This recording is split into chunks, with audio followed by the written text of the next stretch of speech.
우리는 이 땅에 살아가고 있지만 이 땅에 속한 자가 아닙니다. 우리는 하늘에 속한 자로 하나님의 말씀을 붙들고 살아가는 자들입니다. 이러한 분명한 정체성이 있을 때 우리는 이 땅의 수많은 핍박과 또 유혹 앞에서 승리하는 인생을 살게 되는 것입니다. 우리 그런 믿음의 고백을 담아서 우리 옆 사람과 함께 이렇게 좀 인사해 보겠습니다. 우리는 하늘에 속한 사람입니다. 함께 인사해 볼까요? 우리는 하늘에 속한 사람입니다. 아멘. 1992년 10월 28일 그날에 있었던 이야기를 여러분 아십니까? 서울시 마포구 성산동의 한 주택가에 3,000명의 사람들이 한밤중에 몰려들기 시작합니다. 수많은 언론사와 기자들이 운집해 있고 심지어 해외 방송사까지 현장 생중계를 하기 위해서 모여들었습니다. 여러분, 무슨 일일까요?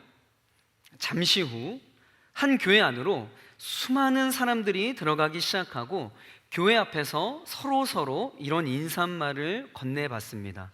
휴거하세요, 휴거하세요. 이것은 바로 종말 전에 예수가 재림하여서 선택된 자들만 하늘로 들어올리는 휴거가 있는데, 그때가 바로 1992년 10월 28일 밤 12시라고 이야기하면서 전국의 250개의 교회, 신도 10만 명의 사람들이 잘못된 시한부 종말론에 빠져서 전 세계를 들썩하게 했던 다미선교회의 일입니다. 이 다미선교회는요, 설립 4년 만에 전국 92개의 지부와 해외 40여 개의 지부로 폭발적인 성장을 하게 됩니다. 그 중심에 세상의 종말의 때를 예언한 사람이 있는데 바로 이장림 목사라고 하는 사람입니다. 이장림 목사는요, 세상을 향해 이렇게 외칩니다. 종말을 위한 마지막 카운트다운이 이미 시작되었습니다. 지금이 마지막 기회입니다. 1992년 10월 28일 밤 12시에 우리 예수님께서 이 땅에 다시 오십니다. 자, 그렇다면 이장림 목사가 예언한 10월 28일 밤 12시에는 여러분 어떠한 일이 일어났을까요? 드디어 카운트다운이 시작되었어요. 10, 9, 8, 7, 6, 5, 4, 3, 2, 1 땡! 아무런 일도 일어나지 않았습니다. 그 당시 같은 시간에 필리핀에 모여있던 다미선교회 신도들도 아무런 일이 일어나지 않자 황급히 한국에 전화를 해서 물어보았는데 다미선교회의 공식적인 답변이 이러했습니다. 교통체증으로 예수님께서 조금 늦으신다라는 답변이었습니다. 여러분, 더 놀라운 것은요, 그 당시 구속되어 있던 이장림 목사는 자신이 예언한 그 시간에 무엇을 하고 있었을까요? 이장림 목사는 교도소에서 저녁을 먹고 평소처럼 성경을 읽다가 본인이 예언한 휴거 시간이 채 오기도 전인 11시에 곤히 깊은 잠에 들었다고 합니다. 여러분, 해프닝으로 끝난 사건이지만 이 일로 인하여 수많은 가정들이 깨어졌고 수많은 자녀들이 잘못된 길로 빠지게 되었으며 집과 재산을 잃고 어려움에 처한 사람들이 상당히 많이 있었다고 합니다. 여러분, 이러한 이미지가 대부분의 사람들이 인식하고 있는 재림, 종말이라고 하는 단어에 대해서 가지고 있는 이미지일 것입니다. 그러나 여러분, 종말과 재림이라고 하는 용어는 결코 부정적인 의미의 단어가 아닙니다. 우리는 이미 현재 종말의 때를 살아가고 있습니다. 예수님께서 이 땅에 오셔서 공생의 사역을 시작하시면서 제일 먼저 무엇이라 말씀하셨습니까? 마태복음 4장 17절에 이렇게 이야기합니다. 함께 읽습니다. 이때부터 예수께서 비로소 전파하여 이르시되 회개하라, 천국이 가까이 왔느니라 하시더라. 아멘. 천국이 가까이 왔다. 여러분, 무슨 말입니까? 예수님이 이 땅에 오심으로 이미 종말은 시작이 되었고 다시 오실 예수님을 향하여 세상은 그 방향성을 가지고 나아가고 있다라는 것이죠. 즉, 예수님이 이 땅에 오신 이 초림의 사건과 약속대로 다시 오실 그 재림의 사이, 이 시간을 우리는 종말의 시대라고 부르는 것입니다. 그리고 이 종말의 시대에는 교회와 성도들을 향한 수많은 핍박과 환난이 있을 텐데 세상 끝날에 있을 교회의 승리와 예수 그리스도의 승리를 보여주며 이 종말의 시대를 살아가는 성도들을 위로하고 소망케 하는 책이 바로 요한계시록이라는 것이죠. 그런데 한국교회에서는 이 왜곡된 시각으로 요한계시록을 해석한 이 수많은 이단들로 인하여 좀처럼 이 성경 본문을 다루려 하지 않는 경향이 있습니다. 바로 이것이 문제입니다. 너무 지나치게 다루며 다시 오실 주님에 대하여 잘못 가르치는 이단들도 큰 문제이지만, 다시 오실 주님에 대해 무관심하고 냉랭한 마음으로 그저 현재의 삶에만 만족하며 살아가는 이 시대의 크리스천들의 모습은 더 큰 문제라 할 수 있는 것이죠. 성도 여러분, 시작이 있다면 반드시 끝이 있습니다. 세상의 시작을 알리는 창세기가 있다면 세상의 끝을 다루는 요한계시록 역시 우리가 집중해야 할 성경인 것입니다. 오히려 지금처럼 수많은 청년들이 살 소망을 잃고 방황하고 있을 때, 그리고 치열한 삶의 현장에서 고통당하며 신음하고 있을 때, 이 요한계시록의 말씀을 통해 진정한 위로와 소망과 평안을 공급받아 유혹과 핍박을 이겨내고 승리하는 하나님의 사람으로 살아가길 주님의 이름으로 간절히 축복합니다. 요한계시록이 쓰여질 당시 이 초대교회가 로마 제국으로부터 당하였던 핍박과 환난은요, 이루 말할 수 없는 상황이었습니다. 우리에게 잘 알려진 이 네로 황제 같은 경우는 이 로마에 일어난 대화재 사건을 기독교인들의 소행으로 조작하여서 그들을 학살하고 또 말도 되지 않는 이유들을 앞세워서 핍박을 하였습니다. 그러나 그것은 시작에 불과하였어요. 그 이후에 도미티아누스 황제는요, 제정신이 아니었습니다.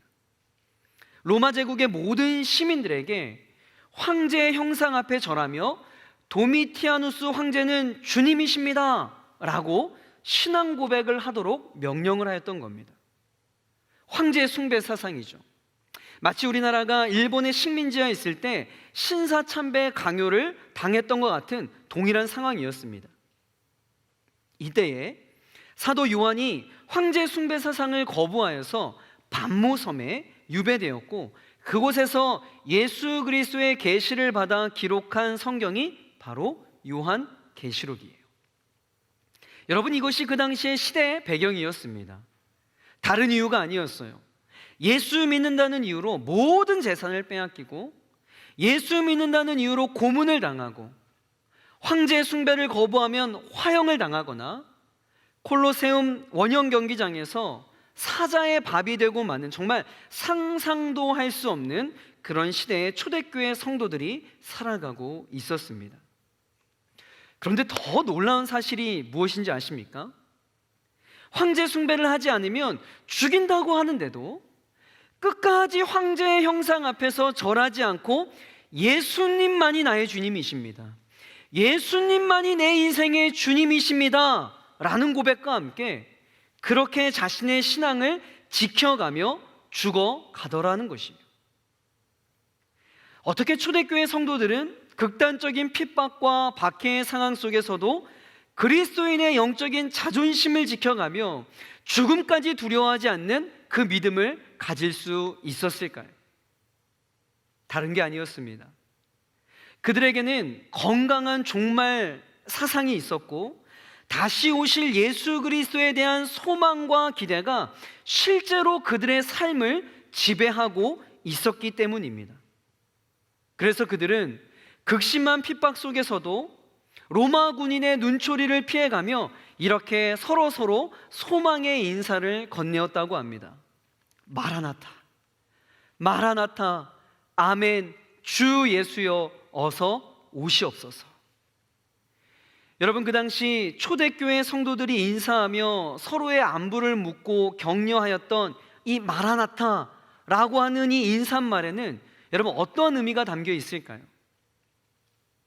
이 인사말에는 이러한 의미가 담겨져 있는 겁니다. 형제님, 자매님, 그리스도인으로 이 땅 가운데 살아가는 것이 만만치 않죠. 그러나 우리 조금만 더 힘을 내어서 이 고난과 핍박을 이겨내면 영광스러운 주님께서 곧 이 땅에 오십니다.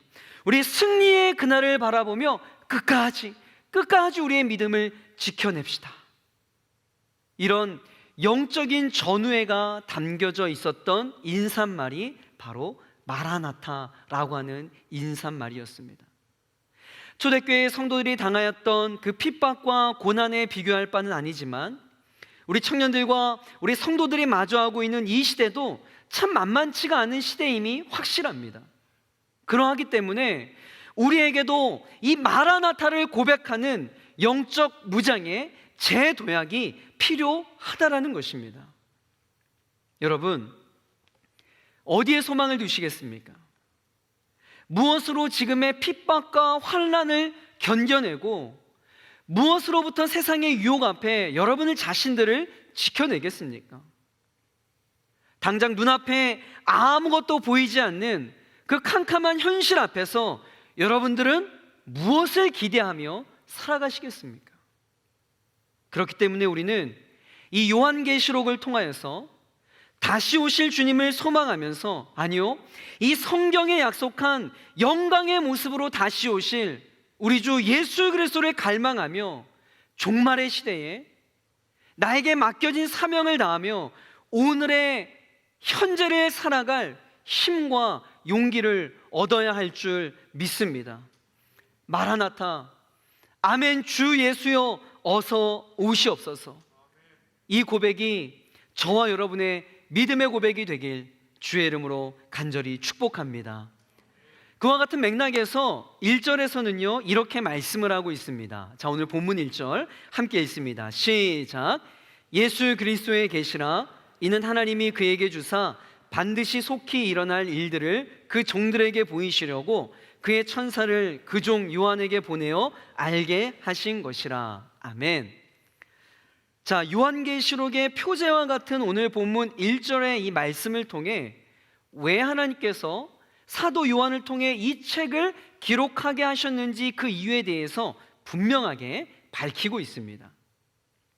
반드시 속히 일어날 일들을 그 종들에게 보이시려고 요한계시록은 기록되었다라는 거예요. 그렇다면 반드시 속히 일어날 그 일이 무엇이겠습니까?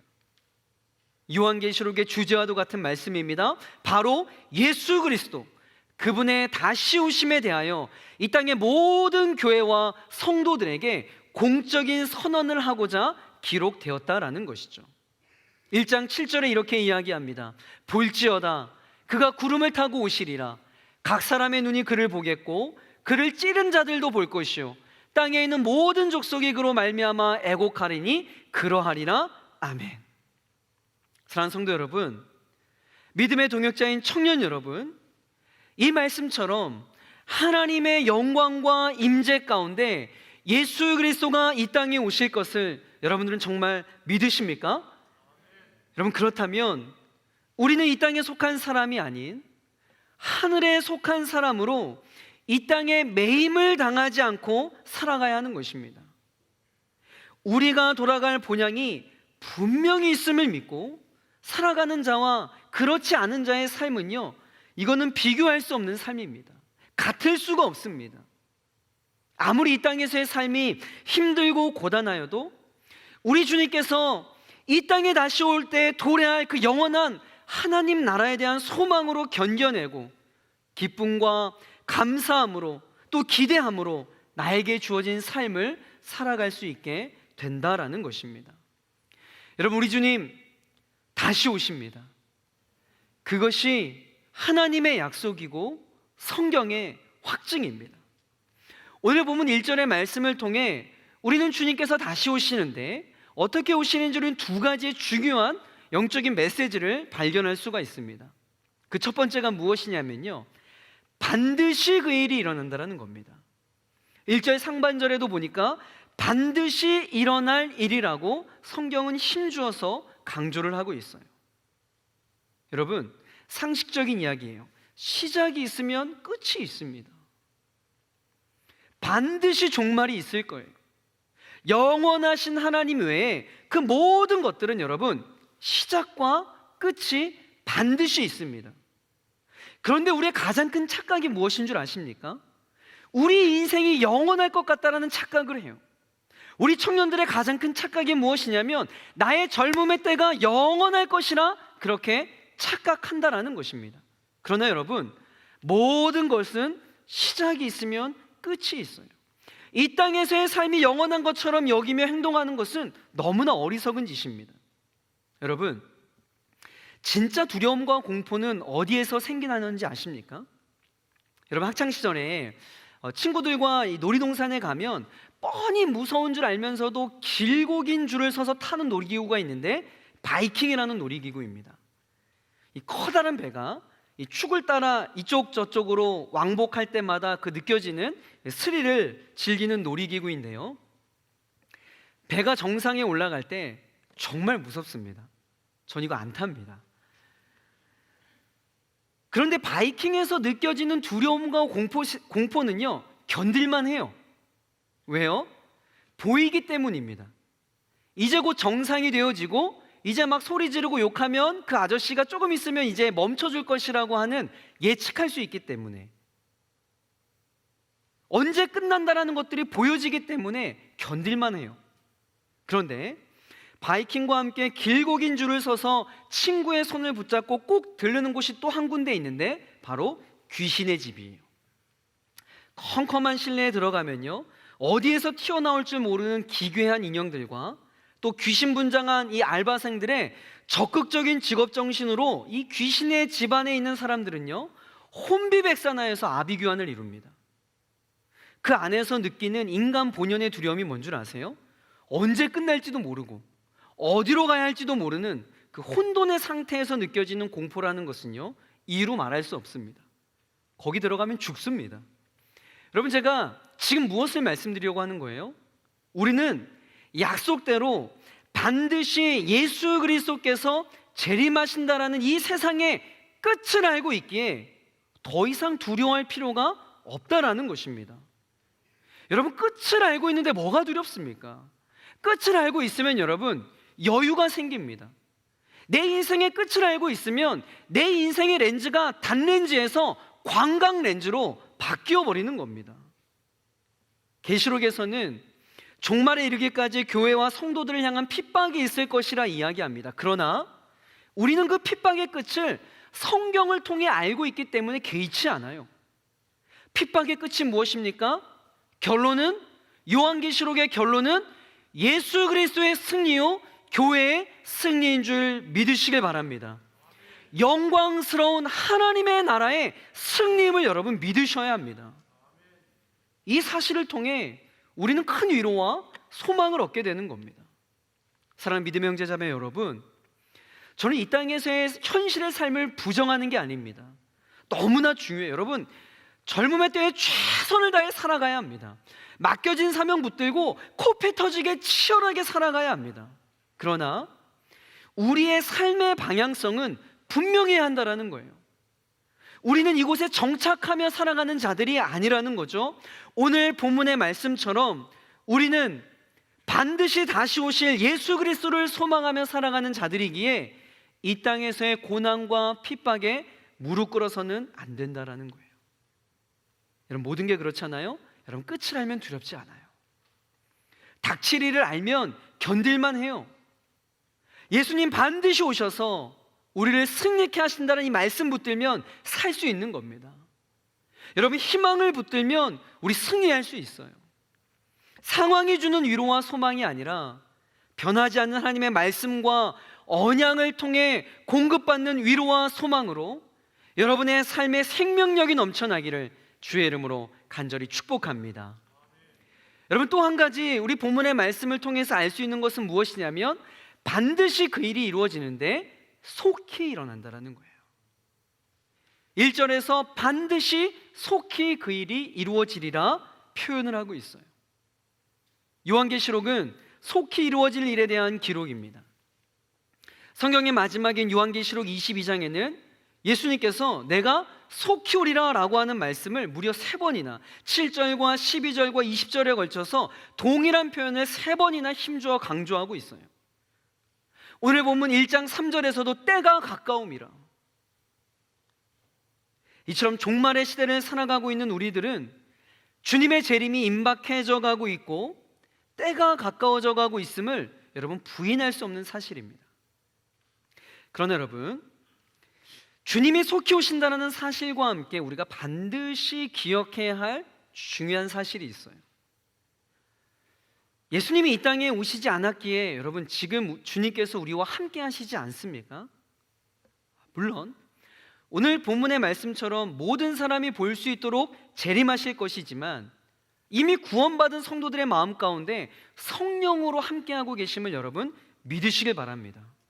여러분, 건강한 종말론 또 건강한 재림 신앙은요, 그저 하늘만 바라보고 그냥 아무것도 하지 않고 주님을 기다리는 어떤 수동적이고 소극적인 상태를 말하지 않아요. 여러분, 그것은 건강하지 못한 종말론입니다. 이미 마음에 임하신 주님과 동행하면서 재림하실 예수 그리스도를 바라보는 적극적이고 능동적인 신앙의 자세, 이것이 바로 속히 오실 예수님을 고대하며 살아가는 건강한 성도의 자세인 줄 믿습니다. 이처럼 성경은 예수 그리스도의 다시 오심에 대해 분명한 언저로 반드시 그리고 속히 오실 것이라 이야기를 합니다. 그러나 우리가 반드시 알아야 할 것이 있는데, 요한계시록은요, 종말의 날이 언제이고 또 종말에 일어날 일들을 알려주는 데 관심 있는 책이 아닙니다. 요한계시록은요, 미래지향적인 성경이 아니에요. 오히려 현재의 지금 이 자리에서 교회와 성도들이 어떻게 살아가야 하는지에 대하여 더 큰 관심이 있는 책입니다. 그러니까 4절에서도 보면 하나님의 속성에 대해서 이렇게 표현을 하고 있습니다. 자, 4절 함께 있습니다. 시작. 요한은 아시아에 있는 7교회에 편지하노니 이제도 계시고 전에도 계셨고 장차 오실 이와 그의 보좌 앞에 있는 7영과. 아멘. 여러분, 하나님의 영원성을 드러내면서 어떻게 표현하냐면 현재에도 계신 하나님, 과거에도 계셨던 하나님, 장차 오실 하나님이라고 언급을 하고 있습니다. 근데 여러분, 우리 보통 시간적 개념을 우리가 설명할 때 과거, 현재, 미래의 순차적 개념을 사용하는데 의도적으로 본문에서는 현재, 과거, 미래의 순서로 사용하고 있는 것을 보게 됩니다. 여러분, 8절도 마찬가지예요. 자, 8절 볼까요? 주 하나님이 이르시되 나는 알파와 오메가라, 이제도 있고 전에도 있었고 장차 올 자요 전능한 자라 하시더라. 동일한 순서죠. 이제, 현재에도 있고 전에도 있었고 장차에 올 자라고 하나님을 소개하면서 무엇을 강조하고 있어요? 현재를 강조하고 있는 것을 보게 됩니다. 그러하기 때문에 우리는 요한계시록의 말씀을 통해 미래 그 자체가 아니라 미래를 말씀하시는 현재의 예수 그리스도를 바라봐야 하는 거예요. 그래서 오늘 본문 3절에서는요, 다시 오실 예수 그리스도를 고대하며 종말의 때에, 종말의 현재를 살아가고 있는 이 땅의 성도들의 가장 복된 라이프 스타일이 무엇인지 3절에 우리들에게 말씀해 주고 있어요. 자, 3절 말씀 함께 읽습니다. 이 예언의 말씀을 읽는 자와 듣는 자와 그 가운데에 기록한 것을 지키는 자는 복이 있나니 때가 가까움이라. 아멘. 자, 오늘 본문에서도 분명히 말하고 있지만 성경에 말하는 복이란 여러분 어떤 것을 말합니까? 여러분, 많은 물질을 소유하여서 경제적인 번영을 누리는 삶을 말합니까? 사회적인 영향력이 있어서 권력과 명예가 생기는 것, 안정된 직장 속에서 노후가 보장되어 있는 것, 여러분 그것이 본질이 아니에요. 시편 기자는 이 부분에 있어서 복 있는 사람의 정확한 정의를 내려주고 있는데 여러분 잘 알고 있는 말씀입니다. 함께 읽어보겠습니다. 복 있는 사람은 악인들의 꾀를 따르지 아니하며 죄인들의 길에 서지 아니하며 오만한 자들의 자리에 앉지 아니하고 오직 여호와의 율법을 즐거워하여 그의 율법을 주야로 묵상하는도다. 아멘. 여러분, 같은 맥락에서 요한은 복 있는 사람의 정의를 그 하나님의 말씀을 읽고 들으며 기록한 것을 지키는 자가 복이 있다라고 말하고 있어요. 여러분, 이 핵심 원리가 저와 여러분의 삶의 영적인 원리가, 영적인 엔진이 되어야 하는 겁니다. 다시 오실 주님을 기대하며 이 땅에서의 유혹과 핍박을 이겨내기 위해서는 반드시 오실 주님에 대한 확실한 믿음과 함께 그 믿음을 견고하게 유지해 줄 수 있는 하나님의 말씀을 읽고 그 하나님의 말씀을 듣고 기록한 것을 지키는 일에 힘써야 할 줄 믿습니다. 우리가 평소에 하나님의 말씀을 대하는 태도가 그런데 참 그러하지 않을 때가 많이 있어요. 참 안타까운 일이죠. 마치 성경을 이 무속 신앙들이 여기고 있는 부적처럼 여길 때가 참 많다라는 것을 보게 됩니다. 여러분, 무속 신앙인들이 왜 그 비싼 값을 주고서라도 몸에 부적을 지니고 다니는 겁니까? 그 부적을 자신의 집에 두거나 몸에 지니고 다니기만 하여도 뭐예요? 무언가 나쁜 일이 생기지 않고 화를 막아주고 복을 가져다 줄 것 같은 그런 믿음 때문이 아니겠어요? 그래서 제가 설교 준비를 위해서 이 부적에 대해서 좀 연구를 해봤습니다. 여러분, 사주팔자라고 해가지고 각 사람에게는 타고난 운명이 있다고 해요. 그런데 사주팔자가 좋지 않아 인생의 뜻대로 풀리지 않을 때 그 사람의 운명을 바꿔줄 수 있는 것이 무엇이다? 부적이라는 거예요. 부적의 종류도 엄청 많아요. 근데 큰 카테고리 4개가 있는데 사랑부적, 재물부적, 합격부적, 취업부적 이렇게 4가지로 나눈다고 합니다. 아직 짝을 찾지 못한 싱글이나 헤어진 사람과 다시 만날 때 사랑부적 하나면 끝난다라는 거예요. 대박이죠. 오늘 예배 끝나고 여러분 용한 사람 찾아가시면 안 됩니다. 여러분 참 한심하죠. 그렇죠? 이 부적이 뭐 10만 원, 20만 원이 아니에요. 100만 원, 1000만 원. 저 부적이 무슨 능력이 있을까? 답답하죠. 한심하죠. 그런데 여러분, 하나님을 믿는 사람들 중에서도 성경에 대해서 이러한 접근을 하는 사람들이 있어요. 종이로 된 성경이 신비한 능력이 있는 것처럼 그냥 거실에 잘 보이는 것에 장식물로 둡니다. 차 뒤편에다가 사고 나지 않도록 둬요. 무서운 꿈 꾸지 않고 편안한 잠 자도록 머리맡에 성경을 둡니다. 여러분, 부적이랑 뭐가 다르죠? 거실 장식장에 있지만 먼지만 쌓여가는 성경, 차 뒤편에 있지만 한 번도 꺼내지 않아 햇빛에 가죽 색깔이 변해버린 성경, 침실의 머리맡에 있지만 한 번도 읽지도 않는 성경이 무슨 의미가 있겠냐라는 거죠. 여러분, 말씀을 읽어야 해요. 그리고 그 말씀의 내용이 무엇인지 그 의미를 묵상하며 반복적으로 들어야 합니다. 그리고 최종적으로 읽고 들은 말씀을 내 삶으로 녹여내며 그 말씀을 지켜며 살아가야 몸부림쳐야 됩니다. 여러분, 이런 자가 복 있는 사람이에요. 이런 자가 하나님께서 주목하는 사람입니다. 내 삶에 환난이 있을 때, 내 삶에 고난이 있을 때, 예상치 않은 상황으로 광야의 삶을 살아갈 때 그 시간, 그 사건을 버틸 수 있는 영적인 근육이 있어야 되지 않겠어요?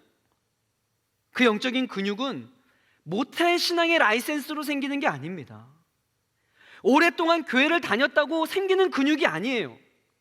이 영적인 근육은 매일매일의 삶 속에서 하나님의 말씀을 읽고 그 하나님의 말씀을 듣고 읽고 들은 그 말씀을 내 삶 속에서 적용하고 지켜내려고 몸부림치는 그 몸부림 가운데 영적인 근육이 생겨난다라는 것입니다. 그래서 7교회를 향한 영적인 권면의 말씀을 하면서 반복적으로 사용하고 있는 표현이 뭔지 아세요? 귀 있는 자는 성령이 교회들에게 하시는 말씀을 들을지어다. 귀 있는 자는 성령이 교회들에게 하는 것을 들을지어다. 여러분, 여기서 듣다라고 하는 표현은요, 단순히 리스닝을 이야기하는 게 아니에요. 말씀을 읽고 또 선포되는 말씀을 들어서 그 말씀을 삶에 적용하고 영적인 무기로 삼기 위해 지켜 행하라는 것을 강조하고 있는 겁니다. 아무리 말씀을 읽고 듣지만 그것을 지키지 않고 자기의 삶에 적용하지 않는 자는요, 여러분, 능력이 나타나지 않아요. 능력이 나타나지 않아. 마치 이런 것 같아요. 예전에 다큐멘터리를 본 적이 있는데요, 한 아프리카 부족에 선교사님이 들어가서 그 부족과 또 원주민들과 살아가면서 변화되는 이야기를 담은 내용입니다. 근데 부족에서 사람들이 겪는 가장 큰 어려움이 무엇이냐면요, 물 부족 문제, 물이 없어요. 그래서 그 우물을 파도 우물이 금방 말라버리는 거예요.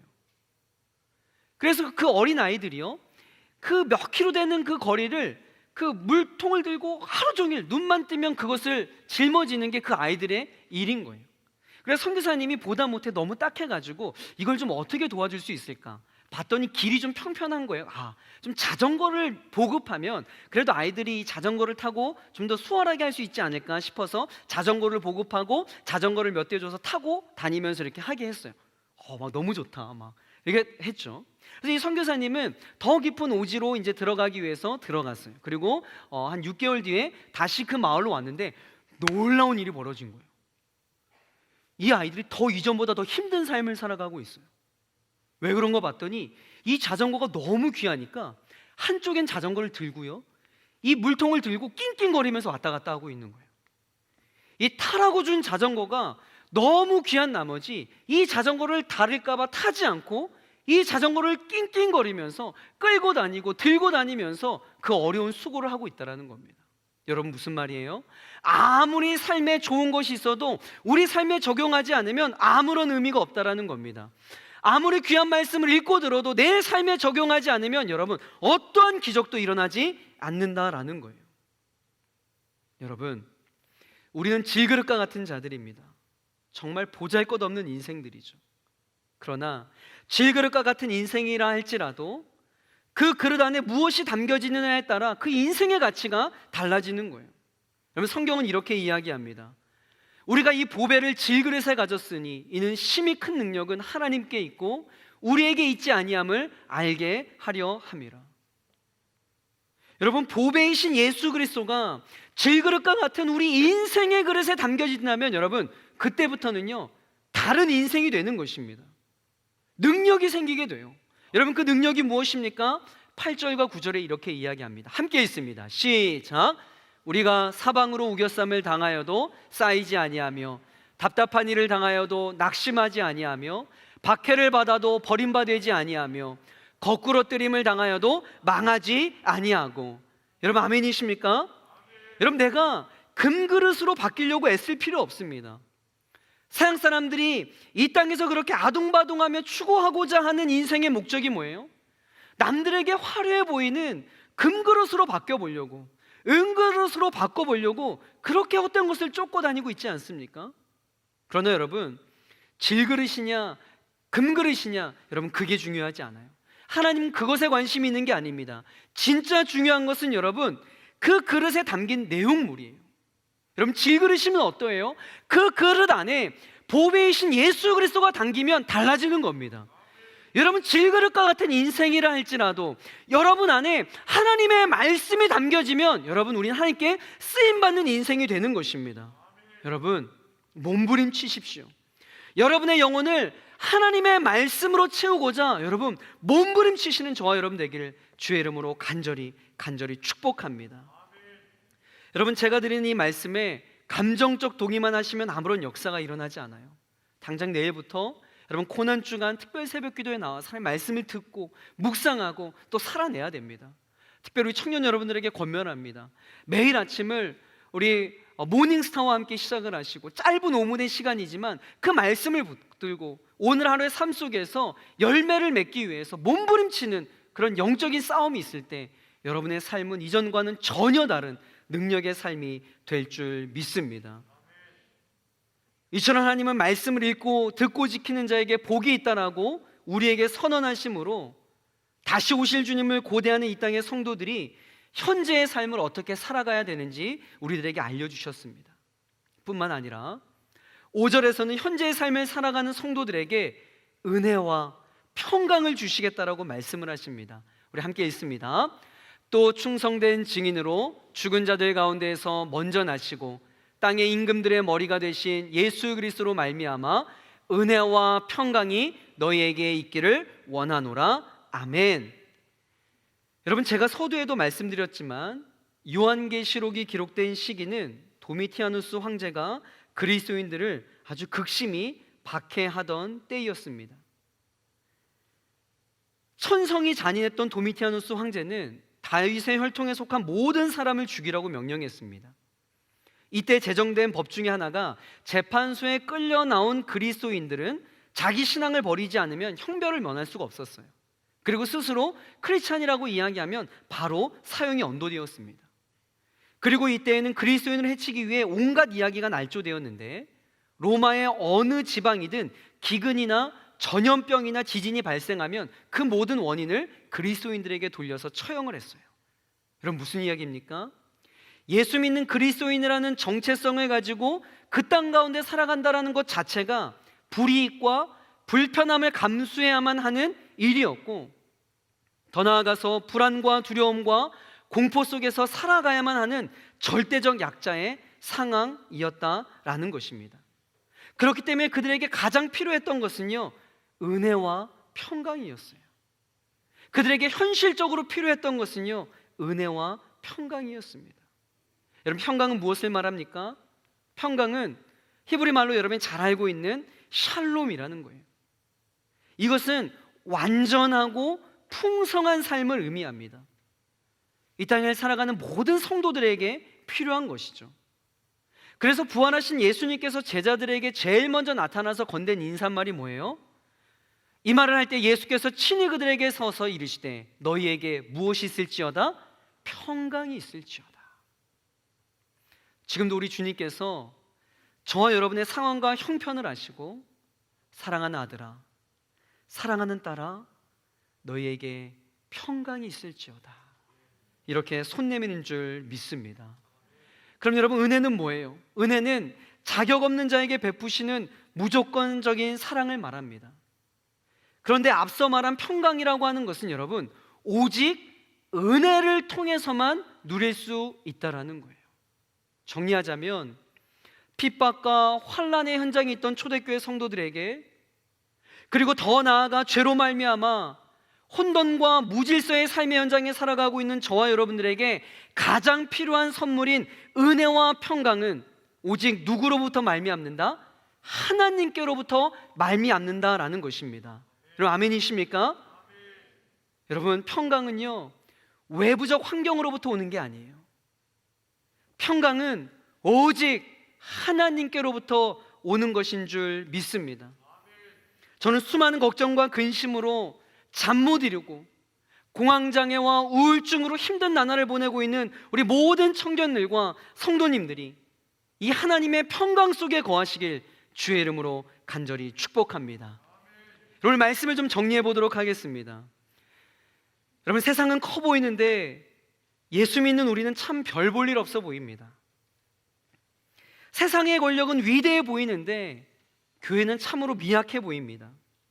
그리고 실제로 도미티아누스가 지배하던 로마 시대처럼 사회적 제도나 배경을 통한 직접적인 핍박은 아니더라도 복음으로 인해 주의 성도들은 세상에서 소외되고 또 핍박받으며 각자의 영역에서 고난을 받으며 십자가를 지고 갑니다.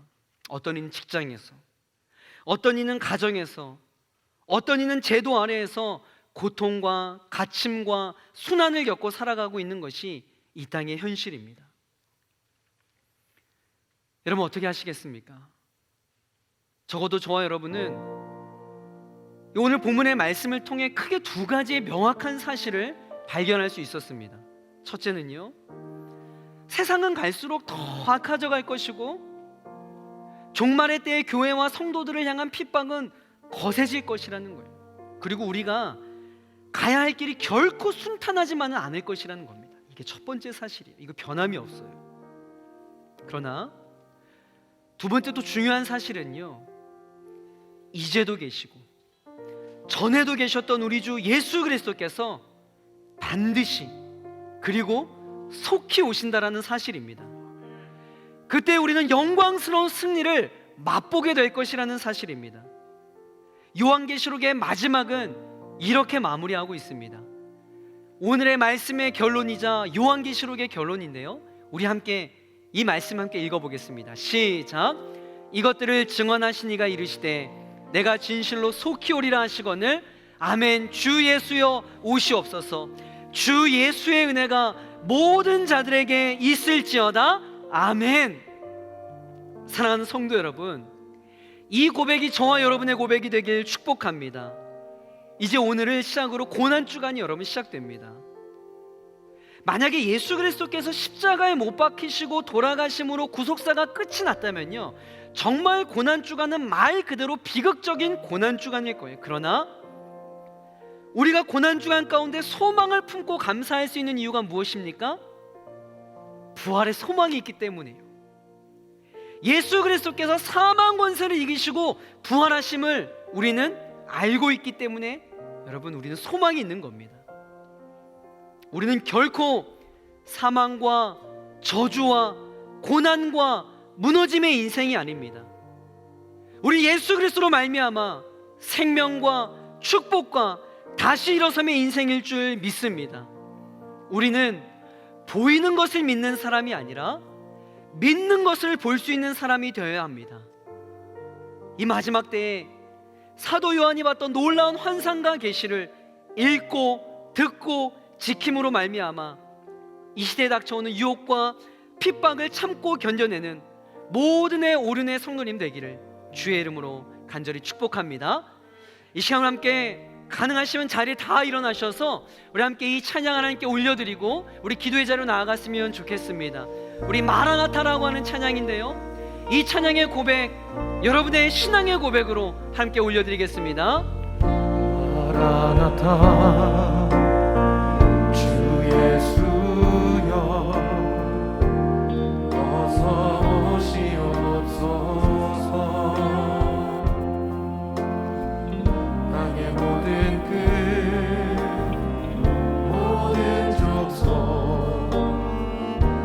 주를 찬송하게 하소서.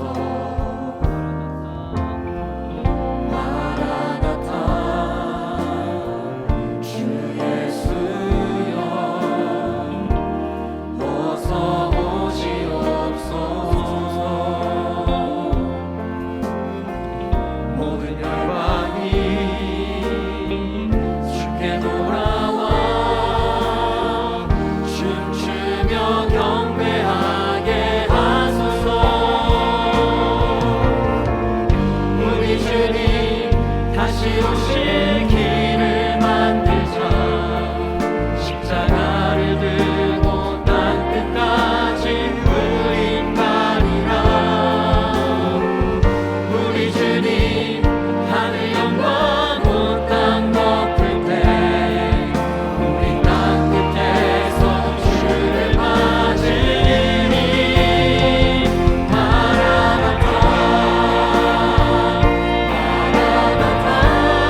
가슴에 새기며 기도했으면 좋겠습니다. 여러분, 요한계시록에서는 분명히 이 시대를 살아가는 우리들에게 이야기하고 있습니다.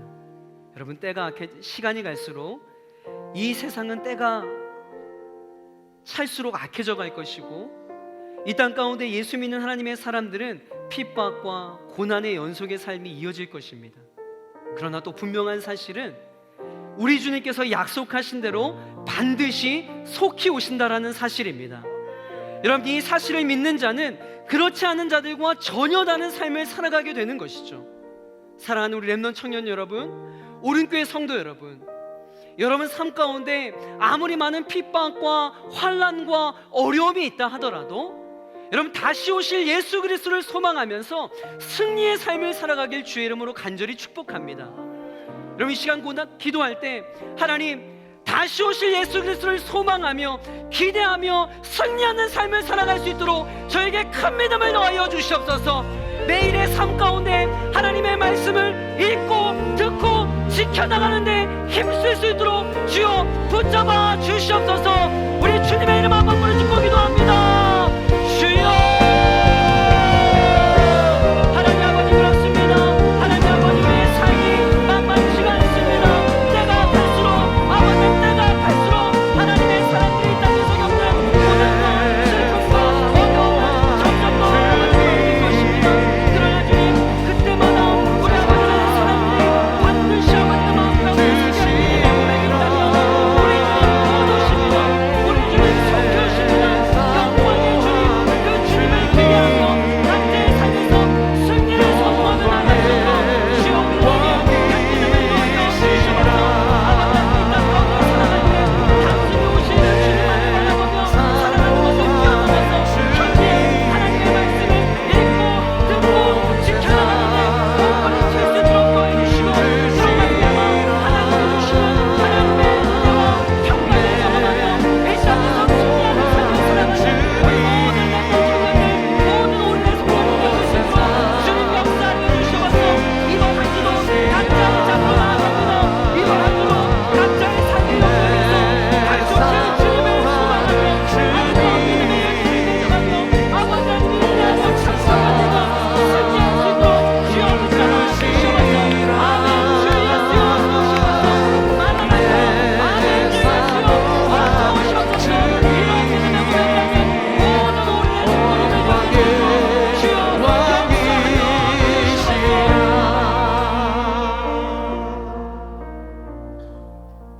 이젠 우리 주 예수 그리스도의 은혜와 하나님의 무한하신 사랑과 성령의 인도하심이 다시 오실 주님을 소망하며 마라나타, 아멘, 주 예수여 어서 오시옵소서 라는 믿음의 고백과 함께 날마다의 삶 속에서 그 말씀을 읽고 듣고 지켜나가기에 몸부림쓰기를 결단하는 우리 모든 오른의 성도님들 머리 위에 지금부터 영원토록 함께 있기를 간절히 축원하옵나이다.